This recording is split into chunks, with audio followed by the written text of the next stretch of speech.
Chris Roberts, the man behind this whole wild thing called Star Citizen, has recently shared some juicy numbers behind the game's player base. This year, our average daily unique players is around 50,000. Their daily active users jumping over 50% from the year before, and their monthly active users averaged 240,000, peaking at 400,000. That's actually quite a lot of people playing a game in alpha with no actual release date in sight. So what on earth is drawing people to continue to sink time into this game? This is my friend With Leaf. approximately 1,500 hours and about 2 years of playing myself, I might have a bit of a clue.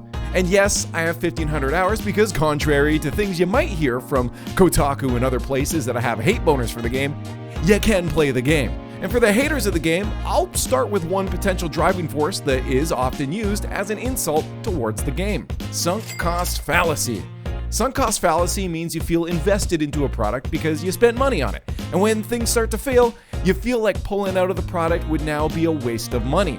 And when in reality, you'll spend more money staying invested. We have to be real here and say there have to be at least a few people who would have stopped playing if they hadn't sunk a large amount of money in the game, but are still trudging along. For me, however, and many others, we would leave if we weren't having fun and cut our losses and wait for a release. But as you can see in this video, Who wasn't it FTR that spent like $12,000 and he couldn't get his money back and he got like really pissed and then like eventually got his money back, but then had like a raging hate boner for Star Citizen, the project, for like years, man.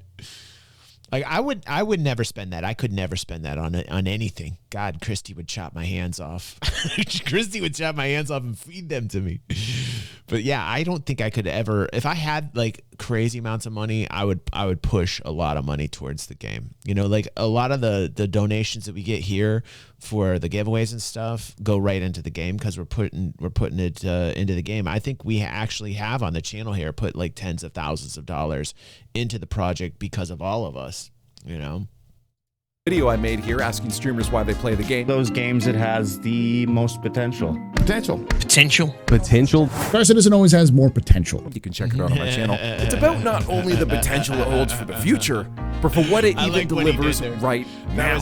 For most of us, we can boil the answer down to one thing: emergent gameplay moments. Moments not scripted by the developers. Maybe it happened out of the blue, or maybe your org set up a fun battle scenario. Let me show you a few examples, and if you have any of your own, I'd love to hear the stories down in the comments below. Why not even start with a bug? Finding an NPC that was floating around in space, we kidnapped him and brought him to a planet and proceeded to shoot and crush him, with half the server actually eventually joining in.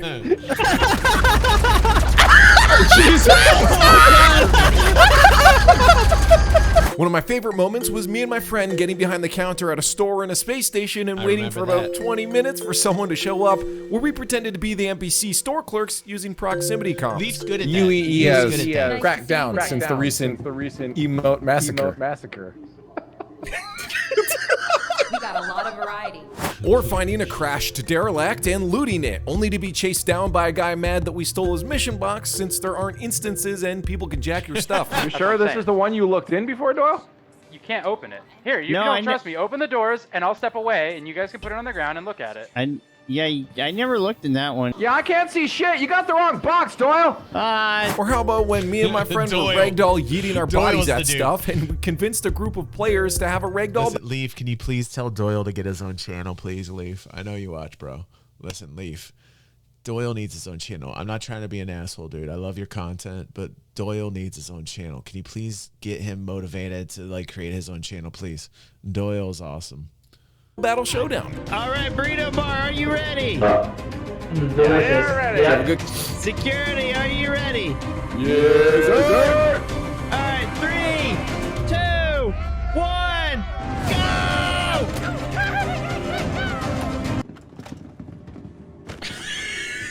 go! Then there's things like FOIP, face over IP, that just bring you in that extra level.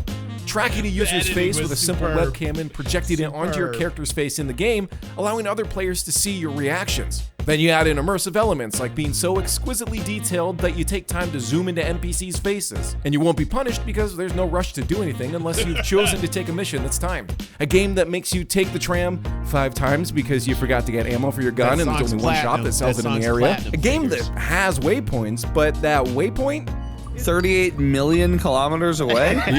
Yeah, he's on a different planet. Oh my god. So unless you can fly like Superman, you'll have to find your way through the city, into space, and across the solar system, avoiding pirates and bugs to get to your mission. Or how about doing the simple task of having to mine a rock, realizing you have to play a minigame to bust it open, figure out what's valuable, where to sell it, wait a minute, should I refine it? Holy, I can get devices to help the process. Why? It's just so involving. The game is a refreshing escape from the tired AAA gaming that seems to be plaguing the world. Formulaic open world games following the waypoint and base liberation tactic popularized by Assassin's Creed 2 and Far Cry 3, to microtransaction dopamine sucking, we have 12 types of currency in our games kind of games. While some of the games I've shown in the footage here so far are games that I've beaten, platinumed, and generally had a great experience with, I'm starting to feel a bit of fatigue creeping in with the games. As a result of all these tiny pieces bringing together a cohesive vision and game design philosophy, you have one of the most immersive games around. I know it can sound tedious just by explaining it, but experiencing it is something else. Like seeing Earth from orbit, it's something you won't know how amazing it is until you try it yourself. While I don't know whether a release date or the average person affordably going to orbit will happen first, I do know you can try the game right now. Unless you're Elon or Bezos, then send it. The reality is, I take breaks from the game. I play these other AAA titles, but I always end up coming back because as of now, Star Citizen gives me something literally no other game gives me. Blowjobs.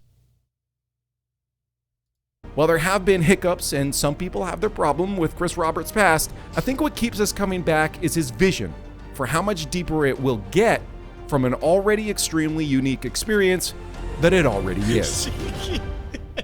I know you're already clicking off the video, but if you would like to go over to support my friend Leaf. I dig Leaf. Very happy, nice, genuine guy. Go check him out. He's my friend. I've known him quite a while. I think about a week, somewhere thereabouts, and that's like what in dog years? Probably at least 5 years, at least.